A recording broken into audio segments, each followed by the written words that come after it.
Assalamualaikum warahmatullahi wabarakatuh. Alhamdulillahi rabbil alamin wa bihi nasta'in. Wassalatu wassalamu ala asyrafil anbiya'i wal mursalin wa ala alihi wa sahbihi ajma'in ومن تبعهم بإحسان إلى يوم الدين. قال رب اشرح لي صدري ويسر لي أمري واحلل عقدة من لساني يفقه قولي. Alhamdulillah. Pertama sekali kita sama-sama panjatkan kesyukuran kehadrat Allah Subhanahu wa ta'ala. Salawat dan salam ke atas junjungan besar Nabi Muhammad sallallahu alaihi wasallam, ahli keluarga baginda, para sahabat, kaum muslimin, muslimat, mukminin, mukminat yang dirahmati Allah Subhanahu wa ta'ala. Di dalam sebuah hadis Nabi sallallahu alaihi wasallam, an Abi Barzah نضلة بن عبيد الأسلمي رضي الله عنه قال قال رسول الله صلى الله عليه وسلم لا تزول قدم عبد يوم القيامة حتى يسأل عن عمره فيما أفناه وعن علمه فيما فعل فيه وعن علمه فيما عمل فيه وعن ماله من أين اكتسبه وفيما أنفقه وعن جسمه فيما أبلغ. رواه الترمذي وقال hadis hasan sahih. Satu hadis yang telah diriwayatkan oleh Abi Barzah Nadlah bin Ubaid al-Aslami radhiyallahu anhu berkata, telah bersabda Rasulullah sallallahu alaihi wasallam, la tazulu qadama 'abdin yawmal qiyamati hatta yus'al. Belum berganjak lagi kedua kaki seseorang hamba itu apabila kita ini berada di hadapan Allah Subhanahu wa ta'ala.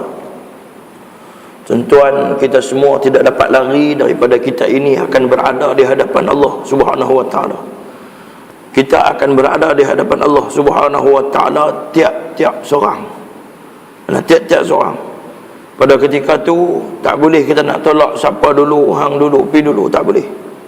Pada ketika itu kita hanya mengikut takdir yang Allah Subhanahu wa ta'ala tentukan kepada kita. Apa yang Allah Subhanahu wa ta'ala tentukan, itulah keadaan kita sewaktu kita berada di alam akhirat esok. Dan pada ketika itu juga Allah Subhanahu wa ta'ala bangkitkan kita di mahsyar. Nah, kalau tengok dalam kitab dahsyatnya hari kiamat, Adil Akhyar. Dan kalau kita melihat dalam kitab Bahrul Madhi jilid 17, diceritakan bahawa Allah Subhanahu wa ta'ala jadikan manusia ini manusia berdiri di atas manusia lain. Allah tak boleh bayang. Tak boleh bayang dengan akal kita bagaimana keadaan kita berada di mahsyar esok. Bagaimana teruknya berada di mahsyar esok, kita tidak boleh bayangkan dengan akal. Sebab itulah kita kena sentiasa berada di dalam majlis ilmu, dan kita kena beriman dengan hadis-hadis baginda Nabi sallallahu alaihi wasallam yang Allah Subhanahu wa ta'ala ilhamkan kepada baginda. Disebutkan kita akan berada, la tazulu qadama 'abdin hatta yus'al. Tidak akan berganjak kita esok di padang mahsyar esok. Pada ketika itu kita tidak boleh bergerak sesuka hati seperti mana kita berada di atas dunia ni. Hari ini kita boleh bergerak ikut suka kita. Kita nak pergi mana ikut suka kita. Kita nak makan, tak mau makan boleh. Tapi bila kita berada di mahsyar esok, kita kena mengikut takdir Allah Subhanahu wa taala, apa yang Allah Subhanahu wa taala tentukan ke atas kita, seperti mana ayat Allah Subhanahu wa taala, wa kulluhum atihi yaumal qiyamati farda.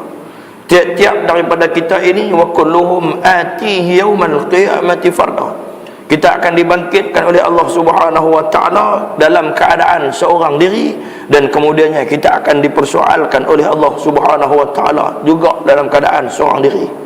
Ramai manusia akan menyaksikan apa yang kita lakukan di atas muka bumi Allah Subhanahu wa taala. Jadi kita ni passion bila duduk atas dunia ni.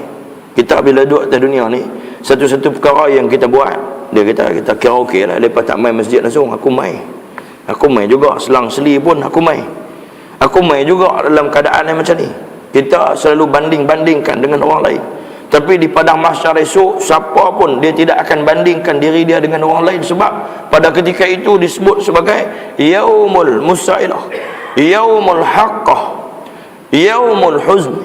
Hari yang kita berada di dalam keadaan kesedihan, hari berada di dalam keadaan ketakutan, hari yang kita berada dalam keadaan kita kena mempersiapkan jawapan di hadapan Allah Subhanahu wa taala. Kita kena jawab setiap perbuatan, setiap apa yang kita lakukan di atas muka bumi Allah Subhanahu wa taala. Jadi kita kena jawab satu persatu di hadapan Allah Subhanahu wa taala.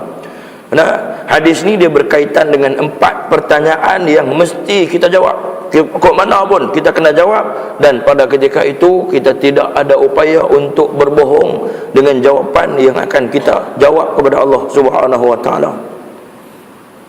Kemudiannya, an umrihi fima afna. Nah, ditanyakan kepada kita tentang umur kita. Di manakah kita habiskan umur kita? Nah, di manakah kita habiskan umur kita, seperti mana Nabi SAW sebut pada hadis yang lain, a'dzarallahu ila mri'in hatta akhara ajalahu sittina sanatan.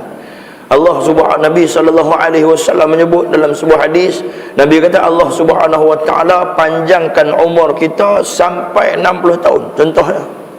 Nah, sebab apa? Dalam hadis yang lain juga berkaitan dengan umur, Nabi SAW beritahu bahawa kita ini umat Nabi Muhammad, umur kita statistik dia lebih kurang 60 ke 70 tahun. Sebab itulah Nabi sebut dipanjangkan umur kita sampailah 60 tahun, siti nasanatan. Bila dipanjangkan sampai 60 tahun, pada ketika itu kita akan disoal sepanjang umur kita tu, sepanjang umur kita tu. Sebab tu Allah Subhanahu wa taala memperingatkan Nabi di dalam satu ayat, Allah Subhanahu wa taala, la'amruka innahum lafi sakratihim ya'mahun. Daripada umurmu sesungguhnya mereka membuta tuli dalam kemabukan maksiat mereka. Maksudnya manusia-manusia ini akan berada dalam mabuk, akan berada dalam keadaan lalai disebabkan maksiat yang terjadi di hadapan mereka, dan mereka akan mengikuti maksiat-maksiat yang ada pada hari ini. Allah Subhanahu wa taala memperingatkan Nabi tentang umur Nabi. Sebab tu Allah Subhanahu wa taala sebut la'amruka innahum lafi sakratihim ya'mahun. Allah Subhanahu wa taala memperingatkan Nabi tentang umur supaya apa? Adakah disebabkan Nabi ni duduk dalam keadaan lalai? Tak, tapi sebagai peringatan kepada kita yang dijadikan sebagai umat Nabi Muhammad sallallahu alaihi wasallam. Apabila ditanya tentang umur kita, ditanya tentang apa yang kita lakukan sepanjang-panjang Allah Subhanahu wa taala jadikan umur kita. Ni macam kita duduk main masjid, duduk main surau ni tuan-tuan. Nah, saya duduk tengok rata-rata orang ni, dia lepas-lepas sembahyang dia duduk kira nak balik. Tapi cuma dia estimate umur dia tengok. Berapa hari sangat dia duduk dalam masjid berbanding dengan dia duduk di tempat-tempat lain. Berapa hari sangat dia duduk di dalam rumah Allah Subhanahu wa taala berbanding dia berada di tempat-tempat lain. Kita ni pasal apa tuan-tuan? Kita ni tak kena satu bencana, satu bala yang boleh menyebabkan kita ni sedar diri. Kadang-kadang takkan kita nak tunggu sampai Allah Subhanahu wa taala musnahkan kita, sampai Allah Subhanahu wa taala jadikan contoh-contoh yang paling dekat dengan kita, barulah kita nak ambil iktibar. Sebab tu Allah Subhanahu wa taala berikan peringatan dalam Al-Quran, i'tabiru ya ulil albab, i'tabiru ya ulil absar. Ambillah iktibar wahai orang-orang yang Allah Subhanahu wa taala berikan akal. Jadi dengan akal yang Allah Subhanahu wa taala berikan, sekiranya kita dah boleh berkira-kira bahawasanya kita nak berada di rumah Allah ataupun berada di tempat-tempat lain. Nah, kita ni sepatutnya ni tiap-tiap hari, tuan-tuan, tiap-tiap waktu maghrib, waktu sembahyang berjemaah ni, kita berada di dalam jemaah. Sebab kita nak berjumpa Allah Subhanahu wa taala esok dalam keadaan seorang diri. Yang akan bantu kita di akhirat esok ialah jemaah-jemaah yang kita bersama di atas dunia ni. Sebab itulah Allah Subhanahu wa taala nak menceritakan keadaan bagaimana orang-orang yang Allah Subhanahu wa taala telah masukkan mereka ke dalam syurga. Kemudian turunlah ayat yang berkaitan dengan salamun qaulan mir rabbir rahim. Nah, masuk kita ke dalam syurga. Ada orang yang hanya boleh masuk takat taman syurga, duduk di pinggir syurga. Ada orang yang boleh masuk ke dalam syurga tu. Ada orang yang rumah dia Allah Subhanahu taala jadikan di keliling syurga. Ada orang yang Allah Subhanahu taala jadikan istana dia di dalam syurga, di tengah-tengah syurga. Nah, ada orang yang Allah Subhanahu taala jadikan rumah dia, istana dia di pinggir-pinggir syurga. Itu dia bergantung kepada amalan yang kita lakukan sewaktu kita berada di atas muka bumi Allah Subhanahu wa taala. Sampailah Allah Subhanahu wa taala sibukkan kita ini dengan rahmat dan nikmat yang ada di dalam syurga.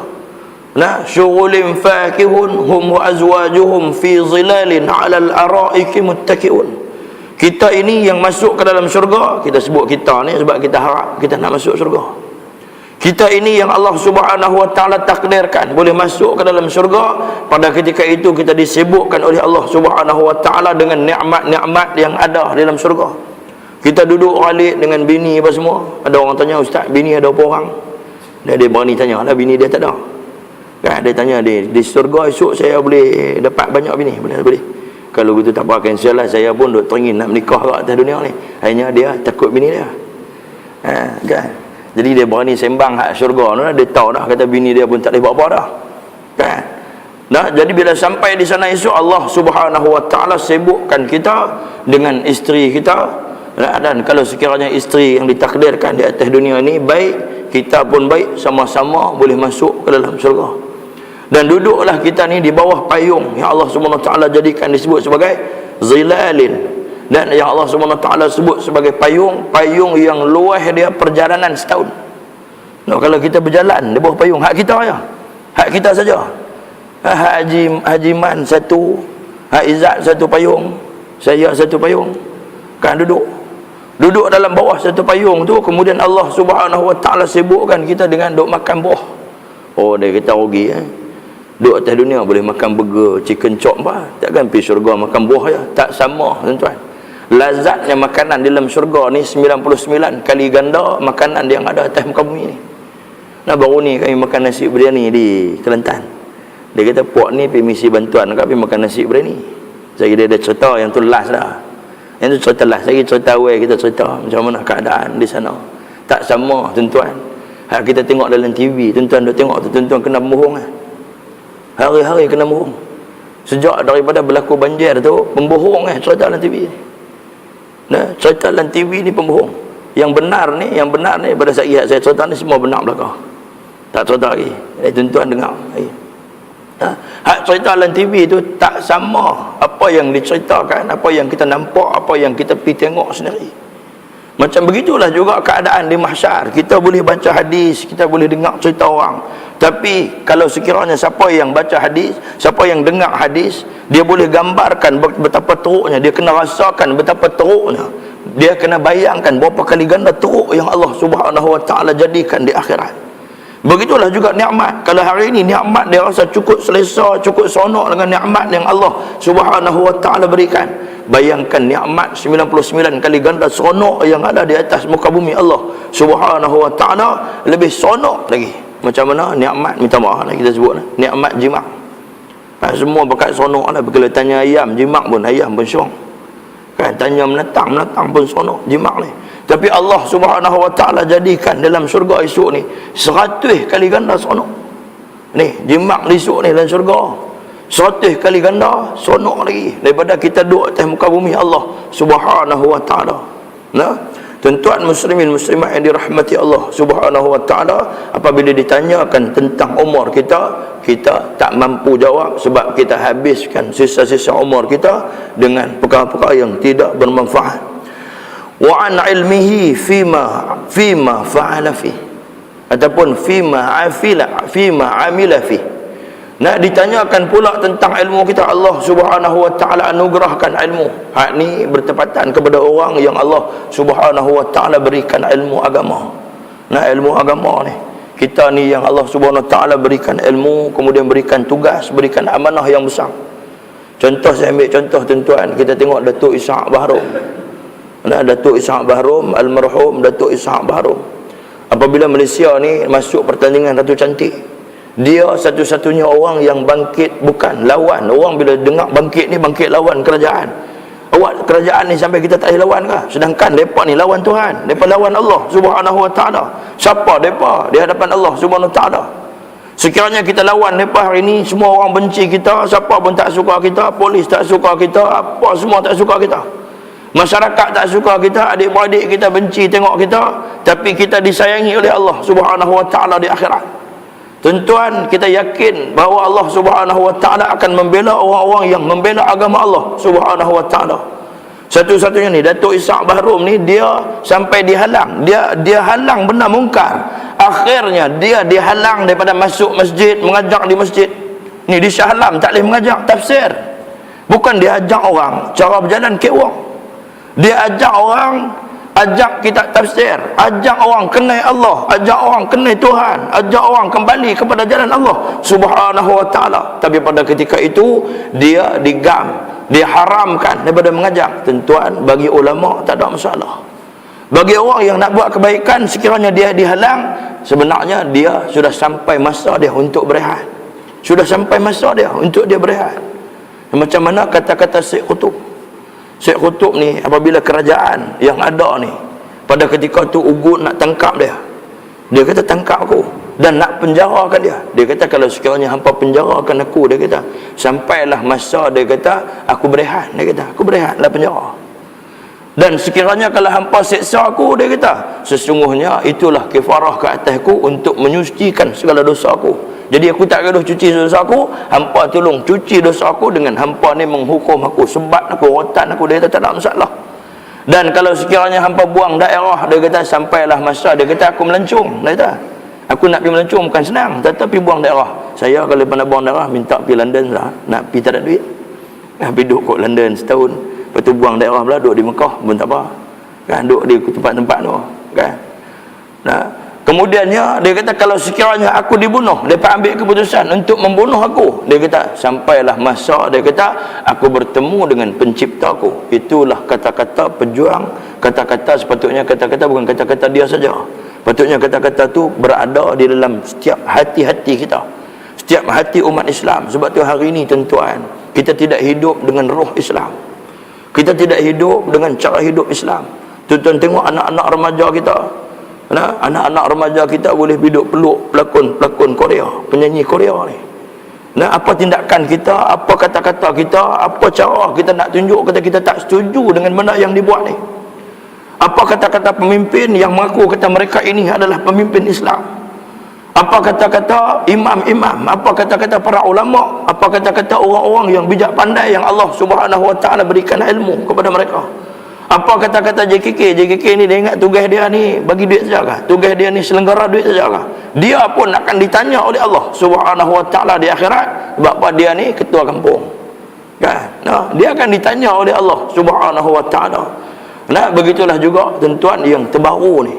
Yang terbaru ni, Islam makin tak nampak pada mata masyarakat.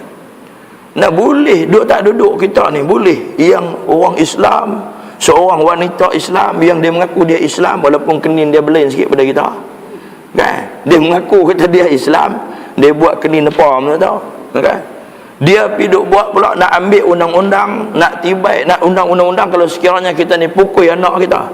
Dalam hadis Nabi sallallahu alaihi wasallam, Nabi sebut, Nabi kata muru auladakum bis-salah. Nabi kata ajarlah, perintahkanlah anak kamu sembahyang. Kemudian kalau dia tak sembahyang, fardribuha. Nabi suruh kita pukul dah. Pukul ni bukan macam pukul macam mana Mike Tyson pukul kawat lawan dia. Bukan macam hero ombak tu lompat terjang buah-buah siku, kan? Kemudian buah-buah lutut pula di perut. Bukan macam tu pukul. Pukul yang dibenarkan oleh Islam, yang diajarkan oleh Nabi SAW, kan?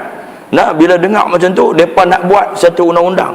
Sedangkan keruntuhan yang berlaku di negara-negara barat, keruntuhan yang berlaku di negara-negara maju hari ini, yang mereka ni menggunakan alasan bahawa kalau sekiranya kita pukul, kita marah anak-anak kita depan masyarakat, depan umum, menyebabkan mereka ini akan jadi terbantut, mereka ini akan jadi orang yang tidak maju, mereka ini akan jadi orang yang lemah. Hak tu pandangan sekular, pandangan yang datang daripada syaitan, pandangan yang datang daripada syaitan. Nah, seorang Islam boleh pergi ambil hukum lain tanpa buat kajian. Hukum lain dia ambil buat kajian, sedangkan hukum yang datang dari Allah Subhanahu Wa Taala, pasal apa hukum ni tak mau dibuat? Pasal apa bila berkenaan dengan hukum Islam, contohnya hukum hudud, pasal apa nak buat kajian lama sangat? Tapi bila mai tentang hukum barat, hukum yang didatangkan oleh orang-orang musyrikin, hukum yang didatangkan oleh orang-orang kafir, hukum yang didatangkan dan dipersetujui oleh orang-orang munafik yang ada di negara kita ni, tapi mereka ini pula menjadi satu kumpulan yang bersetuju dan kata perkara ni boleh dibuat, hukum ini sangat relevan dibuat di negara kita. Pasal apa jadi macam tu?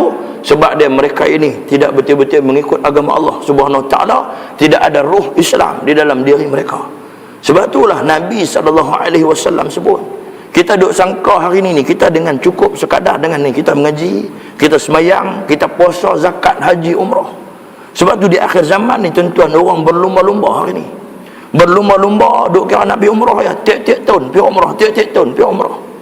Tiap-tiap tahun pergi umrah, tiap-tiap tahun pergi buat haji. Yang tu yang dia nampak Nabi sebut dah di dalam hadis.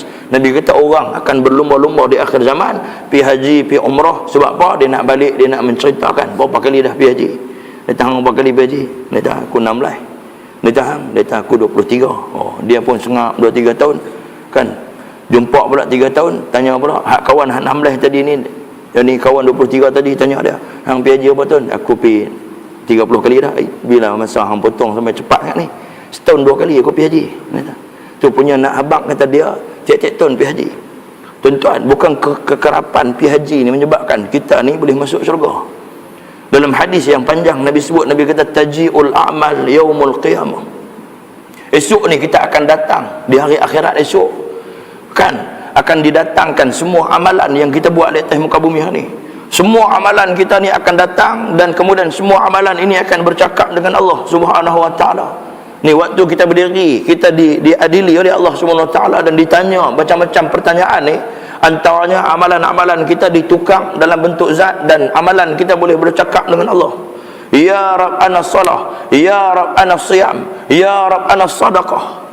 Nah, kemudiannya semua amalan ini bercakap dengan Allah, dan mereka mengatakan bahawa mereka ni adalah amalan kita. Pada ketika itu kita boleh melihat amalan kita dalam bentuk zahir, dan amalan ini bercakap dengan Allah. Allah Subhanahu Wa Taala kata, wa innaka ala khair, wa innaka ala khair, wa innaka ala khair. Sesungguhnya kamu berada dalam keadaan baik semayang, kamu puasa berada dalam keadaan baik, kamu jika kata sedekah berada dalam keadaan baik. Kemudian tuan-tuan, summa fataji'u kulluh. Kemudian datang semua amalan-amalan baik yang kita pernah buat di atas muka bumi Allah Subhanahu Wa Taala. Mai semua amalan-amalan baik ni, amalan-amalan ini bercakap dengan Allah. Ya Rabb, dia kata, wa innaka ala khair. Allah Subhanahu Wa Taala kata, kamu juga berada dalam keadaan baik. Kemudian tuan-tuan, datanglah Islam kita. Summa fataji'ul Islam. Hadis ini dia berkaitan dengan akidah kita. Summa fataji'ul Islam. Kita hari ini masih tidak jelas. Masih tidak jelas kita berada dalam keadaan yang macam mana. Masih berada dalam keadaan sama ada kita nak mempertahankan hukum Allah ataupun nak mempertahankan pemimpin-pemimpin yang ada dalam negara kita. Nah, mana lebih baik? Adakah pemimpin ini, mereka ini boleh tolong kita tuan-tuan? Macam saya cerita hadis hari itu, mereka pun bogey esok di akhirat. Nah, semua orang bangkit dalam keadaan bogey, telanjang bulat, tak ada apa. Dia pun tak boleh tolong kita, dia pun tak boleh bantu kita, kan? Dia pun ada satu nasyid sebut, sendiri aku berjalan, tiada harta menjadi bekalanku. Tak ada harta jadi bekalan kita. Walaupun kita kaya atas dunia ni, sampai di mahsyar esok tuan-tuan, semua harta kita lupus, tak ada satu pun yang boleh bantu kita di sana. Siapa saja yang kita sayang atas dunia ni, siapa saja yang berjanji nak tolong kita di akhirat, siapa pun tak boleh bantu kita. Kemudian summa fattaji'ul Islam, yang ni yang kita bimbang. Kemudian datanglah keislaman kita. Datang saja Islam, kita pun sonok dah baca kita ni orang Islam. Ada orang kata kita tu saya bimbang lah, kita semua masuk syurga. Memang Nabi sebut dalam hadis, Nabi kata kullu ummati yadkhuluna al-jannah illa man aba.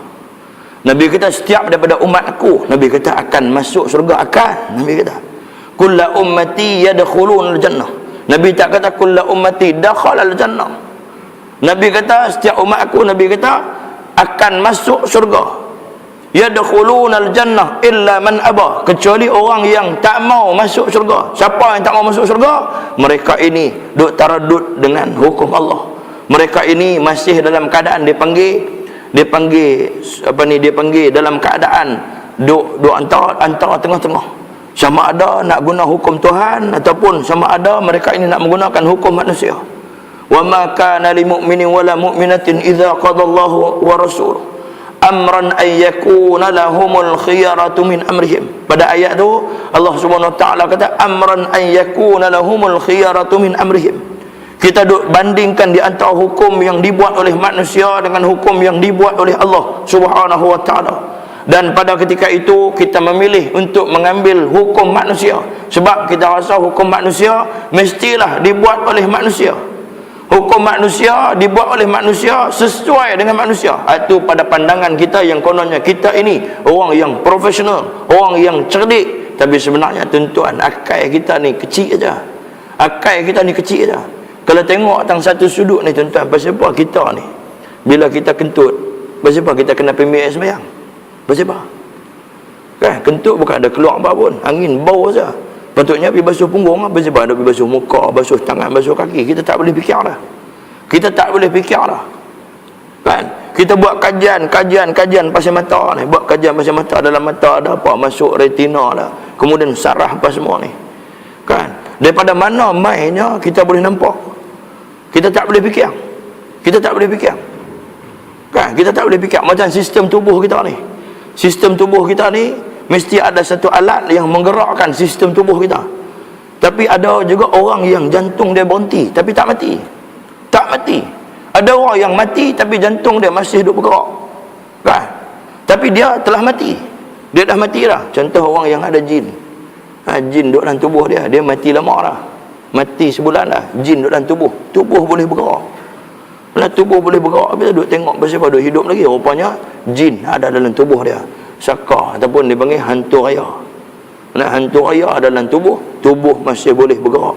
Kalau logik akalnya, maksudnya yang menggerakkan semua itu, yang mengizinkan semua itu ialah Allah Subhanahu wa taala, tuan. Nah, bila kembali kepada Allah Subhanahu wa taala akan selesailah semua persoalan yang duk bermain di akal fikiran kita.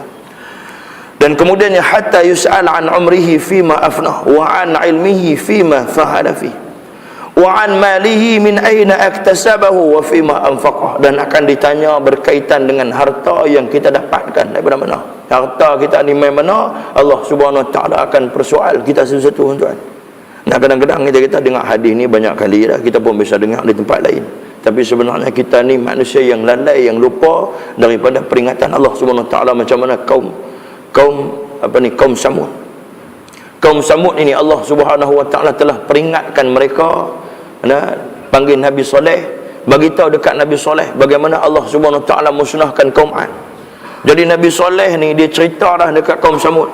Wahai kaum aku, wahai kaum Samud, aku nak cerita dekat hampa apa yang berlaku kepada kaum Ad. Sebenarnya kaum Ad musnah dulu. Lepas musnah kaum Ad, mai kaum Nabi Saleh.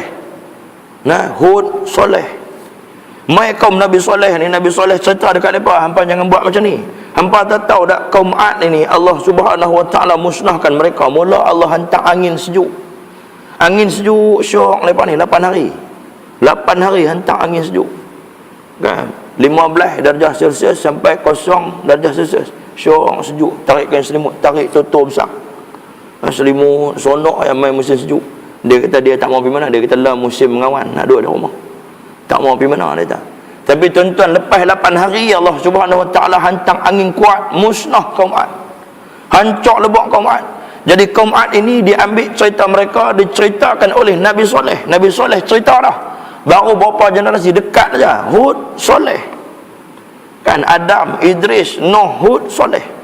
Jadi Nabi Hud ni Allah Subhanahu Wa Taala ceritakan kepada Nabi Soleh, Nabi Soleh ceritakan kepada mereka, dan mereka ni boleh tengok lagi kesan yang berlaku kepada Nabi Hud, kepada kaum Nabi Hud alaihi salam. Tapi puak-puak Nabi Soleh ni mereka ingkar. Mereka ingkar arahan Allah. Akhirnya Allah Subhanahu Wa Taala musnahkan mereka dengan satu suara yang kuat. Satu suara yang kuat, Allah musnahkan mereka dengan satu suara yang kuat, dan menyebabkan putih terkeluar jantung-jantung mereka. Inilah yang berlaku. Begitulah juga kita, bagaimana Allah Subhanahu Wa Taala dah bagi banyak peringatan, tuan. Contoh apa yang berlaku di Kelantan baru ni. Kita bertolak pergi malam, sampai di sana lebih kurang pukul 5 pagi. Bila ada sahabat-sahabat sini pun pergi. Kalau saya cakap tak betul, saya angkat tangan abang ustaz yang duk murung. Sampai di sana, kami sampai di satu tempat nama dia Pangkal Cuit. Sampai di tempat di Pangkal Cuit ni, di Ma'had Tahfiz. Jadi berehat di sana saat lebih kurang masuk waktu subuh. Lepas subuh duk kira-kira nak cari makan lah. Kita yang tu kerja kita, kan, kita duk sembang pandai, burung pun makan dah. Dah tahu ustaz, kita bila nak makan, semua pakat bergerak pergi cari kedai makan. Cari, kami jumpa di Simpang 3 Macang lah. Sampai di Macang. Sampai di Macang makan. Kemudian ayam tuan-tuan besar ni, harga dia RM5. Harga RM5. Pasal bukan pasal dia tu ambil kesempatan. Dia kata ini ayam kampung, ayam pekan, mati habis, terkejut banjir. Kata ayam kampung tak, ayam kampung yang tinggal.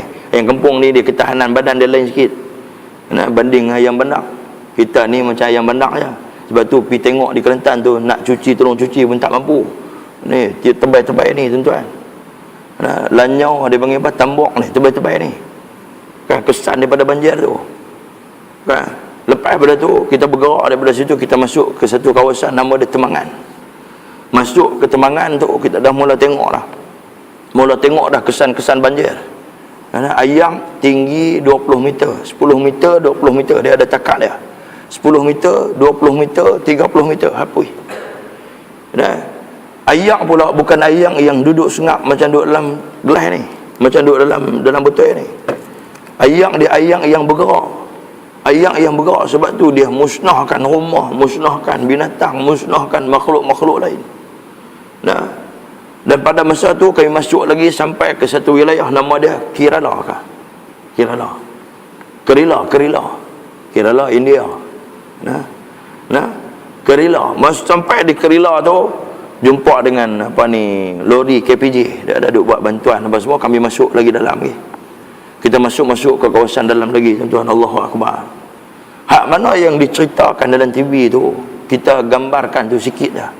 Masuk di sana, bila kita tengok di kiri dan kanan jalan, Allahu Akbar.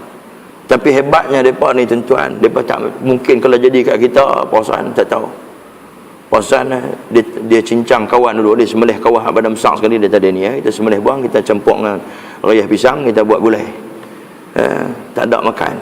Sampai di sana tuan, kami berhenti. Kita pun nak pergi tanya pakat duk tolak aku, bukan sebab apa, kita bimbang takut silap tanya. Sampai turun kita tanya, kami ni mai daripada Pulau Pinang, kami nak mai bagi sedikit bantuan. Dia pun tak ada apa. Kita pun tanya dia apa yang tak ada, dia pun tak apa nak cerita, dia segan nak cerita. Tapi saya tanya dia macam mana detik-detik berlakunya banjir ni. Dia kata mula-mula duk elok dia, tiba-tiba kawasan lain dah naik air dia. Jadi kawasan tu depa masih lagi menggunakan bot-bot ni, bot-bot kecil, bot fiber ni. Dia pun ada satu orang abang tu, dia ada bot dan enjin besar. Dia kata selepas tu, dia kata bila dah jadi banjir ni, dia tak ada nak selamatkan enjin bot dia.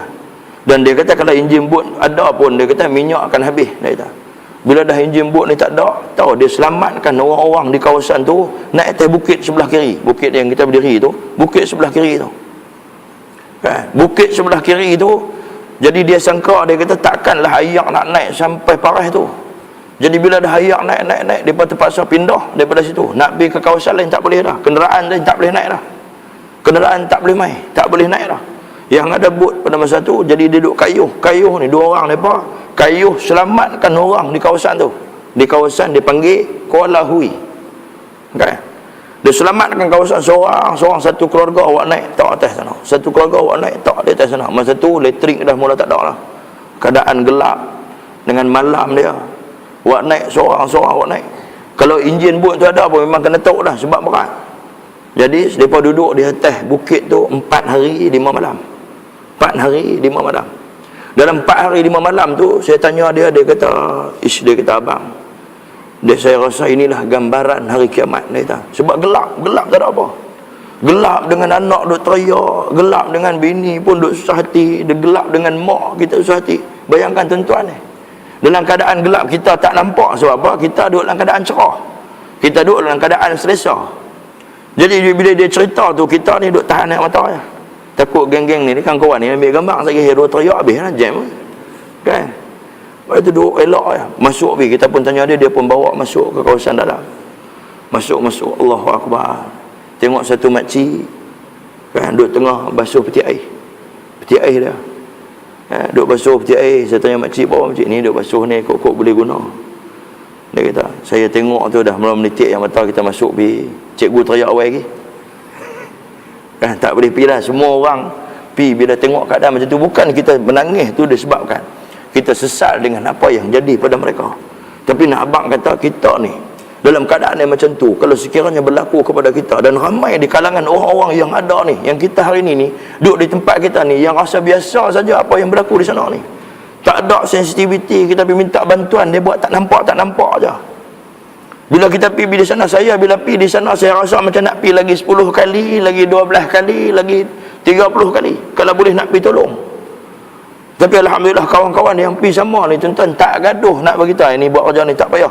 Masing-masing ni bila pergi tengok keadaan macam tu, semua kami berjalan tak sedap, kami berjalan 3 jam 4 jam berjalan tak sedap. Ya, berjalan tak sedap masa tu pergi bagi bantuan tadi, pergi tolong apa semua dalam keadaan yang kita tidak sedang, yang kita duk berada di kawasan tu lebih kurang 3 ke 4 jam. Dah kita bagi bantuan satu makcik, saya kata makcik dah buat apa ni makcik? Dia kata dia duk basuh ni peti air ni. Saya tak abang kat dia, kata makcik peti air ni memang tak boleh guna dah. Saya pergi bagi bantuan kat dia. Alhamdulillah anak, dia kata terima kasih. Dia kata, alhamdulillah anak, terima kasih. Ada satu makcik tu kita nak pergi bagi bantuan dekat dia dapur. Nak bagi dapur kat dia. Dia kata tak payah ambil, tak, makcik tak mau dah. Ada dapur, masuk tengok dapur. Aneh bagi tahu. Tengok dapur kecil lah. Bagi dia tu memadai dah, cukup dah bagi dia. Kita nak pergi dapur besar. Kan? Dapur kecil tu dia kita bagi dekat jiran. Depa anak ramai. Tu dah tuan-tuan. Kemudian kita pergi lagi, jumpa lagi satu makcik ni. Kita nak bagi duit dekat dia, dia kata tak payah bagi kat makcik, bagi kat orang lain. Makcik cukup dah, makcik tak apa dah, dia kata. Makcik tak apa dah. Bukan depa ni sombong, bukan depa ni angkuh, dah. Tapi nak abang kata mereka ini tidak mementingkan diri mereka. Mana? Pasal apa tuan-tuan? Sebab ada iman di dalam hati mereka. Ada redha di dalam hati mereka dengan apa yang Allah Subhanahu wa taala takdirkan kepada mereka. Tapi kami bagi juga. Razif ambil duit bagi juga.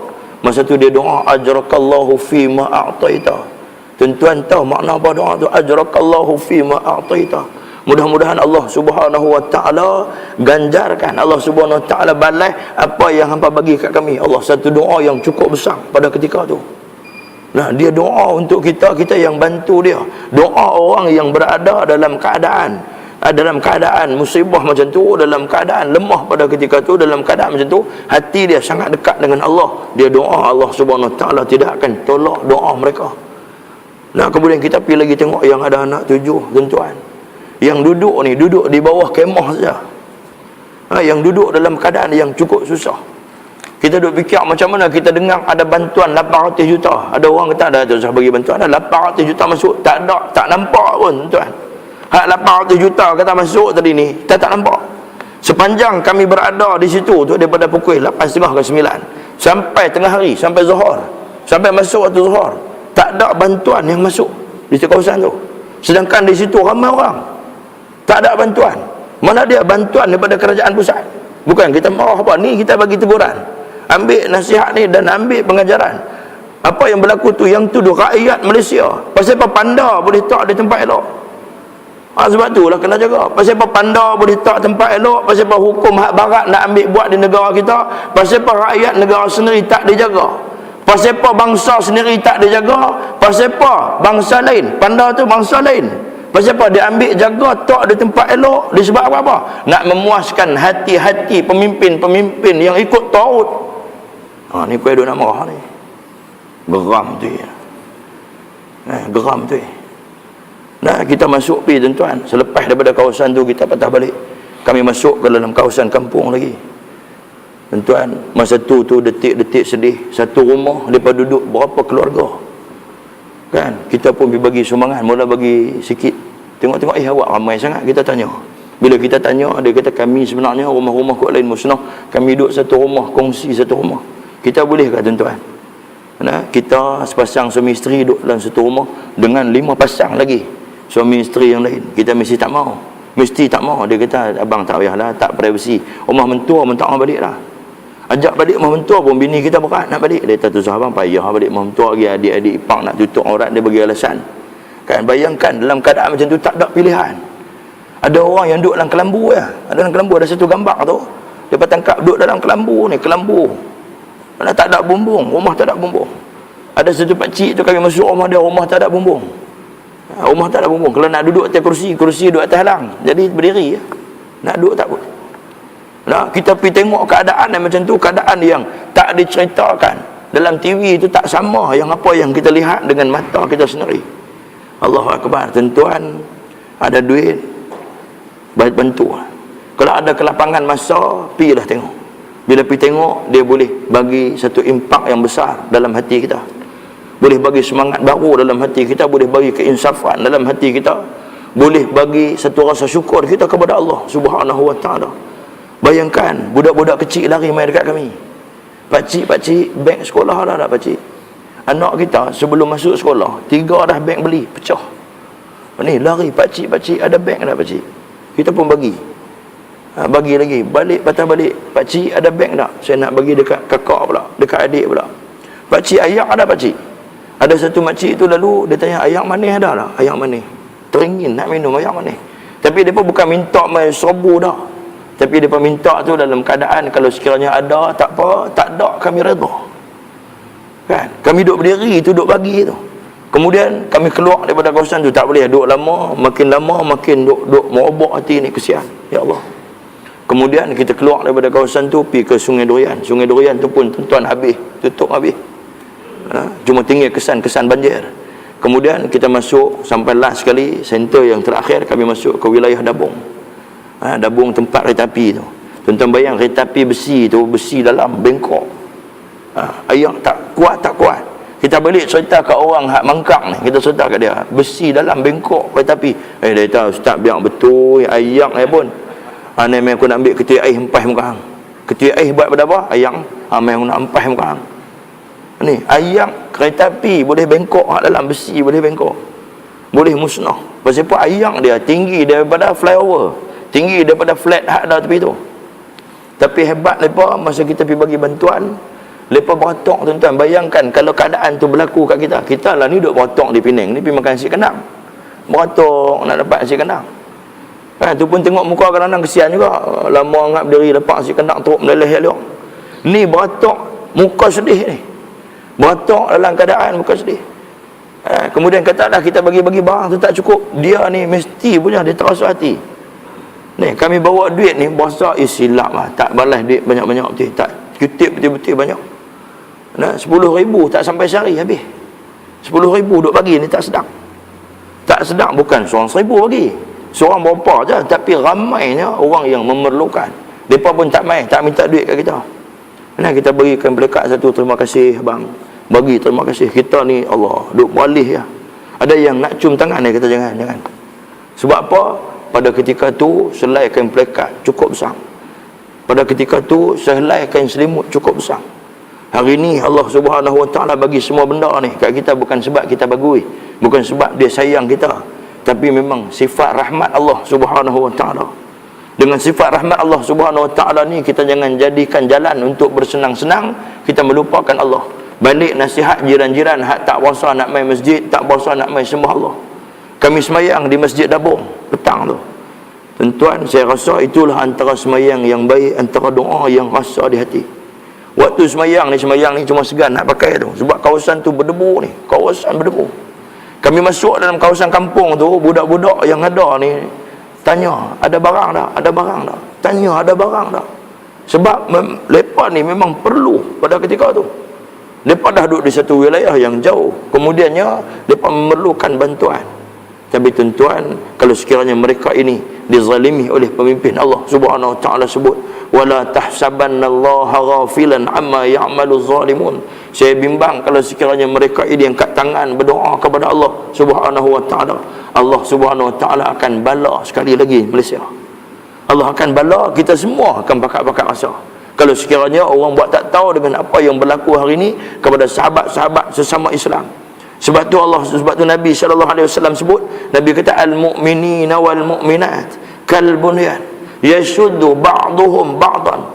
Nabi kata orang mukmin lelaki dan orang mukmin wanita ni, dia kata seperti sebuah bangunan, kal bunyan yashuddu ba'dhum ba'dan. Maksudnya kita ni saling membantu di antara satu sama lain. Kalau sekiranya hal ni berlaku kepada sahabat kita yang sama Islam, yang sama bangsa, yang hari ini ni kita kata kita ni nak bela bangsa, pasal apa kita tak bela bangsa kita betul-betul? Pasal apa tak ambil satu inisiatif? Pasal apa tak pergi buat betul-betul? Pasal apa dia kena ada ikut parti? Pasal apa dia kena ada ikut rasa dia nak pergi? Nak ada satu tempat ni tuan-tuan buat kemah, 20 kemah teratak cantik saja. Kita tak mahu sebut lebih, tuan-tuan pergi tengok sendiri. Nah, tapi ada lagi orang lain yang hak di rumah dia, hak yang duduk dalam rumah, hak yang duduk ni, duduk bayangkan rumah dia bergerak 500 meter daripada tempat asal. Ni, ayam bawa rumah dia bergerak 500 meter daripada tempat asal. Budak-budak yang main tu ni, hidung ni keluar darah. Hidung keluar darah. Budak-budak kecil ni main, Allahu Akbar. Saya rasa tak macam duduk di negara kita pada masa tu. Bayangkan tuan-tuan, orang Pangai, orang Kelantan ni yang kita kenal, orang Kelantan, tak kira lah. Kebanyakan daripada mereka ni, masa mereka dalam keadaan elok dulu, tak jadi macam ni. Kalau kita pergi ziarah rumah mereka, kalau kita duduk di sana, mereka ni mulia kita. Kita pergi ni, kita tak payah keluar duit lah. Mereka jamu kita makan, mereka raih, memang yang tu sikap yang baik yang ada pada mereka. Tapi bila jadi keadaan macam ni pun, mereka ni redha. Nah, mereka ni redha. Kalau kita tak pergi bantu mereka yakin Allah Subhanahu wa taala ada. Tapi kita akan dipersoalkan oleh Allah Subhanahu wa taala bertepatan dengan hadis ni. Wa an malihi min aina aktasabahu wa fima anfaqah. Kita tuan-tuan hari-hari kita habis RM50, RM100 macam tu saja. Tapi depa boleh RM10 sangat berharga dalam hidup mereka. Depa boleh RM20 cukup besar dalam hidup depa tuan-tuan.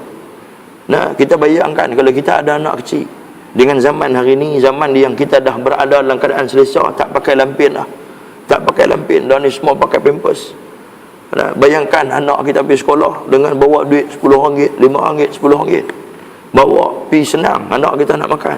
Tapi bayangkan anak-anak mereka lah ni dalam keadaan susah. Mai ni meneru. Masa kami nak balik tu, mai meneru. Mai ni kita tak tahu, saya nak cerita dengan mulut ni, nak cerita dekat tuan-tuan. Kalau tuan-tuan pergi sendiri tengok, Allahu Akbar. Allahu Akbar. Nah, abang berapa kali ganda yang tunjuk dalam TV itu tak sama. Nah, saya tak tahu bila akan pulih dan keadaan akan kembali pulih. Sebab kalau tengok dalam keadaan tu, keadaan yang lambat lah. Serta ada lambat lah. Nah, jadi selepas ni kalau saya minta duit pula nak pergi, tuan-tuan kena bagi. Itu sebenarnya cerita panjang ni tadi ni, tuan-tuan, lepas ni kalau minta duit saja, kali ni kena bagi banyak sikit. Nak bagi banyak, tak rugi. Nah, kita bagi tu waktu kita pergi, kami pergi sendiri. Kami pergi bagi sampai depan rumah, sampai dalam rumah. Nah, lepas ni apa ni Hanai buat slide show, tunjuk kita pergi tu. Bukan tunjuk muka kita, dah tunjuk gambar bagaimana keadaan di sana. Dan ada orang tanya pula, Ustaz, gambar ni edit ke? Pasal apa rumah ni lanyau penuh ni, dinding apa ni, memang nampak macam rumah zaman 60-an tu. Nampak macam gambar hitam putih, tapi sebenarnya yang tu keadaan realiti yang berlaku di sana. Tak tahulah yang pi ni semuanya balik sedih dah. Tak ada siapa yang pi tu balik seronok dah tengok depa musnah gitu seronok. Tak ada lagi. Hak pi tu semua kata ya Allah. Duk lintas balik sungai Dabung tu, duk lintas balik daripada Dabung tu, daripada sungai Kelantan tu, duk balik tu. Balik tu duk tengok tu, ya Allah, nak tinggal dah tempat ni. Nak tinggal dah depa ni, macam mana depa nak meniti hari-hari yang akan datang. Macam mana depa nak teruskan kehidupan mereka yang akan datang. Kita doa, ya Allah, mungkin ada manusia-manusia yang baik yang akan datang. Tapi tuan-tuan, ada orang-orang hebat yang Allah SWT hantar. Kami duk ada di Dabung tu, ada satu haji dengan kumpulan dia. Dia bawa sukarelawan dia pasang kemah. Kemudian siapa yang mai dapat mangsa banjir ni, dia akan jamu makan. Dia akan bagi makan semua. Termasuk kami ni tak mangsa ni pun dapat makan juga. Yang cerita nasi berani ni. Tapi masa dekat-dekat kami nak balik, dia berkata nak sembelih kambing pula 4 ekor. Tak cukup, dia kata lembu kita sembelih. Dia kata tu. Selepas balik trip mereka ni, ada lagi trip lain yang akan mai, akan ganti tempat mereka. Sebab itulah tuan-tuan, kalau kita sekiranya kita tak ambil peluang untuk dapat pahala, untuk kita sama-sama supaya tidak dipersoalkan Allah. Kita dah ingat kita lepas. Kita dah ingat kita selesai. Internet sampai 2-3. Kan, streaming di rumah 100 lebih. Telefon lagi banyak. Telefon bini, anak. Ni berapa ratus ada di sini. Takkan kita tak boleh ambil sikit, kita bagi sumbangan kepada orang-orang di sana. Nah, ada satu Hindu, satu India. Satu India, nama dia Nanda. Nanda, bukan Nanda Krishnan, Nanda. Dia jumpa dengan saya, dia kata, Ustaz, dia kata, kalau Ustaz nak pergi pulau, Ustaz bagi tahu. Saya ada duit simpanan saya nak bagi. Dia kata, Nanda, kalau sikit-sikit tak payah bagi, saya mau hak tinggi. Dia kata mesti banyaknya, mesti kalah punya. Orang Melayu mesti kalah punya. Saya bagi banyak. Tu dia. Tuan-tuan, tu bangsa lain, bangsa lain. Nah, ni kita ni, bangsa kita orang sama, seagama dengan kita, sama keturunan Melayu, tuan-tuan.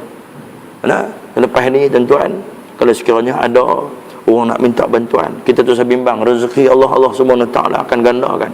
Tak ada siapa yang bersedekah dia jadi miskin, tak ada. Tak ada orang yang dia ni bersedekah lah kali jadi miskin, tak ada. Nah, melainkan Allah SWT akan tambahkan lagi rezeki dia. Allah SWT akan bagi ganjaran yang lebih besar, ganjaran yang lebih besar kepada dia. Tuan-tuan muslimin muslimah yang dirahmati Allah. Wa an jismihi fima ablah. Dan kemudian apabila ditanya tentang diri kita, tentang jasad kita, jasad kita ni kita gunakan untuk apa? Adakah jasad kita ni kita gunakan semata-mata untuk cari kesenangan untuk diri kita semata-mata, ataupun jasad kita ini kita gunakan untuk bantu orang lain? Nah, untuk bantu orang lain, untuk berikan sumbangan kepada Islam dan sebagainya. Semua ni akan dipersoalkan oleh Allah Subhanahu wa taala. Semua ni akan dipersoal oleh Allah, semua akan ditanya oleh Allah Subhanahu wa taala. Tak ada seorang pun daripada kita ni akan lepas. Cuma bila kita berada di mahsyar, Allah Subhanahu wa taala menceritakan keadaan-keadaan di mahsyar. Salah satu dia, Allah Subhanahu wa taala menceritakan keadaan ayah kepada Nabi Ibrahim alaihi salam. Allah Subhanahu wa taala kata, fa ammal ladzi naswaddat wujuhuhum akafartum ba'da imanikum fadzuqul azab. Ayat ni selalu dibaca oleh qari'ah dalam pertandingan Quran ni, kan, yang kita duk dengar selalu lah. Contoh saya bagi, fa ammal ladzina swaddat wujuhuhum akafartum ba'da imanikum fadzuqul azab. Nah, ayat ni selalu dibaca. Nah, Allah Subhanahu wa taala kata apa? Ingatkanlah akan hari kiamat yang padanya muka orang-orang akan menjadi putih bersih. Ada orang yang dibangkitkan oleh Allah, muka dia putih bersih. Macam kita cerita dalam hadis tu, muka dicahayakan oleh Allah Subhanahu wa taala, nadarallahu humran. Muka kita ni akan dicahayakan oleh Allah. Dan sebaliknya, fa ammal ladzina swaddat wujuhuhum, dan sebahagian daripada mereka pula digelapkan wajah mereka, dihitamkan wajah mereka. Walaupun hari ini dia kulit putih, walaupun hari ini dia kulit putih, cukup jaga kulit dia. Tiap-tiap malam nak tidur basuh muka dengan air panas. Tiap-tiap malam duduk spray bedak apa bagi putih. Tiap-tiap malam duduk sapu bedak apa macam-macam. Bedak nyonya menir lah, macam-macam dia pun, kan. Makan collagen tiap-tiap malam. Makan dengan kolej, dengan timba collagen semua sapu. Pasal nak bagi cerah muka. Tapi tuan-tuan, sampai di akhirat Allah SWT kata apa? Fa ammal ladzina swaddat wujuhuhum akafartum ba'da imanikum. Allah Subhanahu wa taala akan gelapkan wajah mereka-mereka ini yang mengaku beriman kepada Allah. Nak mereka dulu kufur, kemudian beriman kepada Allah, kemudian kembali mereka jadi orang munafik. Pada ketika itu Allah Subhanahu wa taala akan hitamkan wajah mereka. Begitulah juga berlakunya kepada Nabi Ibrahim alaihi salam. Nabi Ibrahim alaihi salam selepas kita umat Nabi Muhammad pergi minta syafaat dekat dia kata nafsi nafsi, sendiri-sendiri dia kata. Mai pula ayah dia nama Azar. Azar ni ayah kepada Nabi Ibrahim. Ayah dia dulu tukang buat berhala. Geng Namrud. Geng Namrud. Pergi jumpa dengan Nabi Ibrahim. Wahai Ibrahim, dia kata aku ayah kamu. Dia kata, "Dan aku ayah kamu." Dia kata, "Betul wahai Ibrahim, apa yang habaq kat ayah dulu ni betul." Dia kata, "Apa yang hang habaq dulu dekat ayah semua betul, apa yang hang cerita tu semua betul. Hari ni ayah nak minta kalau boleh." Dia kata, ayah dia kalau boleh, dia kata, "Wahai Ibrahim, tolong aku." Sebab dia kata hang ni ketua, hang ni disebut sebagai Khalilullah, teman rapat Allah. Boleh tak minta tolong? Ayah nak minta tolong. Pada ketika itu Nabi Ibrahim mengadu kepada Allah Subhanahu wa taala, "Wahai Tuhan, bukankah engkau berkata bahawa apabila kami ni orang yang berjuang di jalan Allah, sewaktu kami berada di atas muka bumi ni, maka kami ni akan disenangkan, dibahagiakan di akhirat. Jadi hari ni dia kata aku tak rasa bahagia bila berada di sini sebab adakah dia kata aku sanggup melihat keadaan Azar ayah aku ni dalam keadaan wajah dia ni jadi hitam, dalam keadaan wajah dia ditukar wajah jadi gelap." Tuan, nah kawan kita tak mau main masjid tu sembang dia elok. Dia kata hang tak hobi kat masjid. Hang jangan jadi macam ayah Nabi Ibrahim. Tanya siapa? Esok muka hang jadi gelap. Aku nak kata hang satu je, muka hang akan jadi gelap. Hang tak mau pergi ke tak mau pergi. Esok aku kata pula, tiap-tiap hari balik kata kat dia. Lama-lama dia rasa takut lah. Balik sembang, "Assalamualaikum bapa abang, lama tak nampak." Dah. Dia tak rasa nak pergi masjid. Tak takut kan muka jadi gelap di akhirat? Dia mesti heran macam apa. Dia kata hari-hari kita kata kat dia tanya. Ataupun dia tak cakap terus dengan kita. Dua tu ya. Tak cakap abang kat dia, kena abang. Kita balik jumpa kawan kita kena abang. Jumpa bos tak ketahuan punca ni, kira kerja je. Kira siang malam kira kerja. Malam telefon lagi ni, dia tak jangan lupa esok ni, kira kerja je. Tak pernah nasihat kepada anak buah dia ni supaya takut kepada Allah. Pada masa tu tuan-tuan, bos ni pun sama kena bagi nasihat. Bos, saya bimbang satu ya, Allah bos hebatlah dengan tai dengan pangkat semua. Saya bimbang esok muka bos jadi macam muka ayah Nabi Ibrahim, jadi hitam. Muka jadi gelap, muka jadi hitam. Fa ammal ladzina aswaddat wujuhum. Bos sikit ayat tu ada. Hang sembang pandai ni ayat Quran. Minta kat dia. Hang bos ni ayat Quran, ayat Tuhan. Hang bos Tuhan bagi jadi, aku pun Tuhan bagi jadi. Lah dia kata macam ni, kalau tak puas hati gulung atas ni kepala bapak hang, ni kepala bapak aku. Hang buat macam ngamak Ramli tu. Kan? Lepas tu tuan-tuan, apa jadi? Nabi Ibrahim mengadu kepada Allah, "Wahai Tuhan," dia kata, "aku ni," dia kata lalu apa yang lebih menyusahkan, dia kata, daripada aku ni melihat keadaan ayahku. Dia kata aku ni keliar lah ni. Aku sampai di mahsyar ni aku berasa lega lah sebab engkau bagi dekat aku keistimewaan seperti mana nabi-nabi lain. Tapi dia kata ni aku jadi susah hati lah ni. Aku jadi susah hati melihat keadaan wajah ayahku. Keadaan ayahku yang memang dia ni kena masuk neraka." Kemudian Allah Subhanahu wa taala tukarkan ayah Nabi Ibrahim alaihissalam jadi binatang. Jadi binatang. Dan kemudiannya Allah Subhanahu wa taala masukkan ayah Nabi Ibrahim ini ke dalam neraka. Begitulah keadaan dia, dahsyatnya hari kiamat tuan-tuan. Apa saja yang kita duk atas dunia yang kita tak boleh bayang akan berlaku di akhirat esok ni. Jadi tuan-tuan, bersedialah untuk jangan masuk neraka. Bersedialah jangan masuk neraka. Bersedialah buat segala macam bentuk kebaikan. Hiduplah dengan roh Islam. Jadikanlah keluarga kita keluarga Islam. Bentuklah keluarga kita mengikut syariat Allah Subhanahu wa taala. Kembalilah kita kepada Al-Quran dan hadis, ijma' dan qiyas. Kembalilah kita kepada jalan Allah. Hidup cara Islam ni satu kehidupan yang sangat indah tuan-tuan.